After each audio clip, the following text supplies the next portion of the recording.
எல்லாருக்கும் வணக்கம். நான் நியூட்ரிஷனிஸ்ட் திவ்யா சத்யராஜ். தனியார் மருத்துவமனைகள், அதாவது பிரைவேட் ஹாஸ்பிட்டல்ஸ்ல நடக்கிற ஒரு முக்கியமான விஷயத்தை பத்தி சொல்றதுக்கு தான் இந்த video.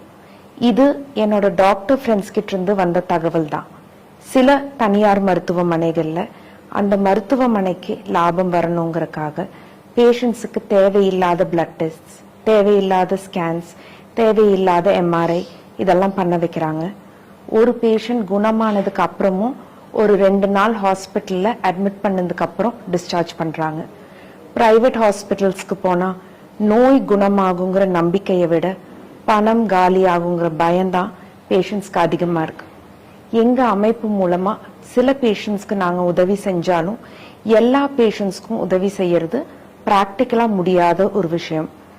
Patients should not be treated like profit generating machines. நோயாளிகள் வருவாய் உருவாக்கும் இயந்திரங்கள் கிடையாது. பிரைவேட் ஹாஸ்பிட்டல்ஸ் வச்சிருக்கிறவங்க பேஷண்ட்ஸை மனிதாபிமானத்தோட நடத்தணும்னு ரிக்வெஸ்ட் பண்ணி கேட்டுக்கிறேன். நன்றி, வணக்கம்.